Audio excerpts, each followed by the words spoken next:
ప్రవక్త ముహమ్మద్ సల్లల్లాహు వారు మదీనా వెళ్ళారు. మదీనాలో ఇస్లామీయ రాజ్య స్థాపన అయింది. కొన్ని సంవత్సరాల తర్వాత మదీనా నుండి ఎక్కడికి వచ్చారు? మళ్ళీ తిరిగి మక్కాని జయించుకొని ఇక్కడికి వచ్చారు. దాదాపుగా 10,000 మంది సైన్యం ఉన్నారు ప్రవక్త వారి చేతిలో.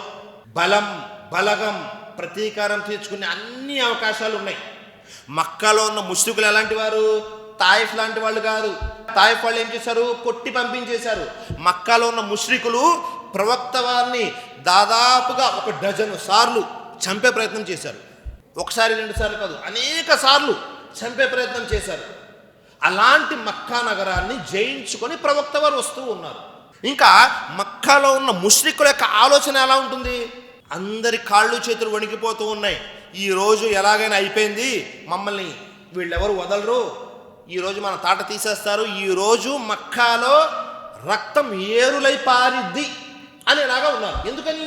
వీళ్ళు ప్రవక్త వారి ప్రాణాలు తీసే ప్రయత్నం చేశారు కాబట్టి అందరు కంగారు పడుతున్నారు. ఏమైద్దా. వెంటనే సహాబీ హజరత్ సాద్ బిన్ ఉబాదా రజియల్లాహు అన్హు వారు ఇలా అనుకుంటూ మక్కా లోపలికి వెళ్ళారు. అల్ యౌమ యౌముల్ మల్హమా, ఈ రోజు రక్తం ఏరులై పారే రోజు. ఈ రోజు చెప్తాం కదా తెలుగులో మనం, ఈ కత్తికో కండ ఎగిరే రోజు అని.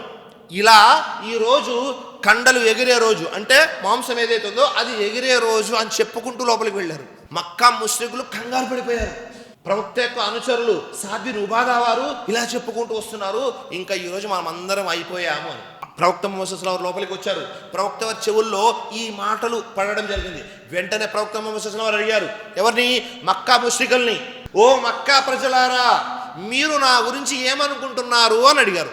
ప్రవక్త, మీలో మేము ఏ చెడు చూడలేదు.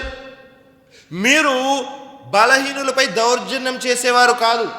మీరు ఆయుధాలు లేని వారిపై యుద్ధానికి వెళ్ళేవారు కాదు.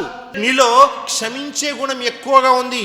మీ పూర్తి జీవితంలో మీరు ఎవరి మీదనైనా ప్రతీకారం తీసుకున్న దాఖలాలు మేము చూడలేదు అనగానే ప్రవక్త ముహమ్మద్ సల్లల్లాహు అలైహి వసల్లం అన్నారు, అల్లాహ్ సాక్షిగా ఎవరెవరైతే అబూ సుఫియాన్ ఇంట్లోకి వెళ్ళి ఉంటారో వారు క్షమించబడ్డారు.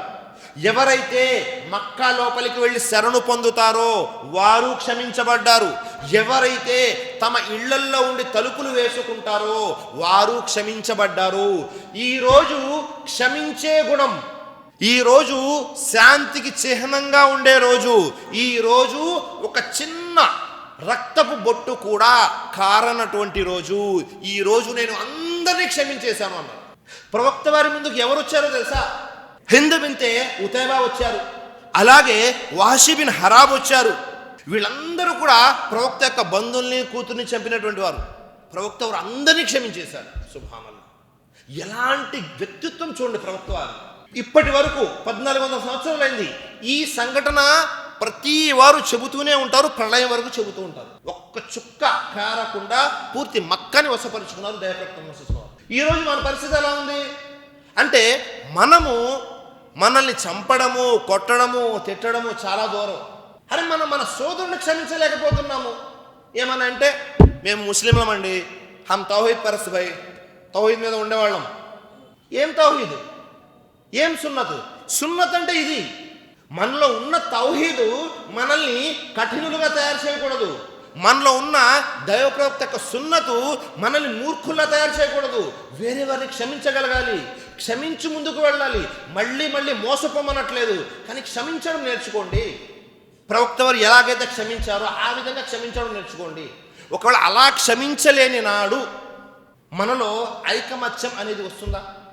మన బలం అనేది పెరుగుతుందా? ముక్కలుగా అయిపోతున్నాం. పూర్తి ఇస్లామీయ సామ్రాజ్యం ఎంతుంది? 200 కోట్లు. పూర్తి ప్రపంచంలో ముస్లింలు 200 కోట్లు ఉన్నారు. ఎలా ఉన్నారు 200 కోట్లు? ముక్కలు అయిపోయారు. వాళ్ళు అది, వీళ్ళు ఇది, ఆ జమాత్, ఈ జమాత్. పోనీ ఒక జమాత్ వాళ్ళన్నా కలిసి ఉన్నారా?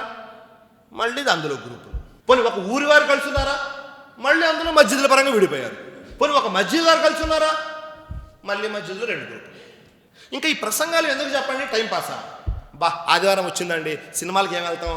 ఎవరొకరిని పిలిస్తే 4 ఏడిపించే మాటలు, 4 పవర్ఫుల్ డైలాగులు చెప్తారు. అమ్మయ్యా అయిపోయిందండి, భలే ఉందండి ప్రసంగం, ఈరోజు విన్నా నేను, అసలు ఇలాంటి ప్రసంగం జీవితంలో వినలేదు. ఇదే ప్రసంగాలు ప్రసంగాలు ప్రసంగాలు కాదు, ఆ ప్రసంగాలతో మార్పు రావాలి. ఈ రోజుల్లో అన్నిటికంటే సులువైన పని ఏంటో చెప్పనా? ఇలా కూర్చొని ప్రసంగం చేయడం చాలా సులువు. దానికంటే సులువైన పని ఇంకోటి ఉంది.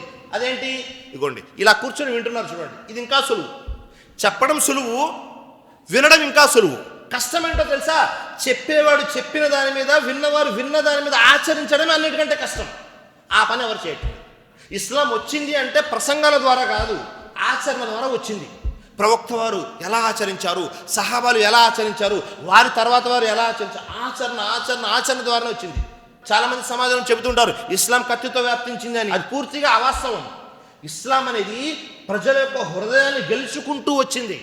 అలా మనము మన వారిని గెలుచుకోవాలి. మన ఎదురుగా ఉన్నవారు, మన పక్కింటి వారు, మన ఎదురింటి వారు, మన మస్జిద్ వారు, అందరి హృదయాన్ని గెలుచుకోగలగాలి. ఆ గెలిచేటటువంటి విధానము కానీ, ఆ గెలిచేటటువంటి ఆలోచన కానీ, అలాంటి జ్ఞానం కానీ, అలాంటి సహనం కానీ, అలాంటి వివేకం కానీ మనలో అసలు మచ్చుకైనా కనబట్టండి.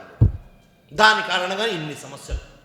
కాబట్టి ప్రవక్త వారు ఎలాగైతే ఉండారో ఫతే మక్కా అప్పుడు మీరు నేను కూడా అలాగే ఉండాలి.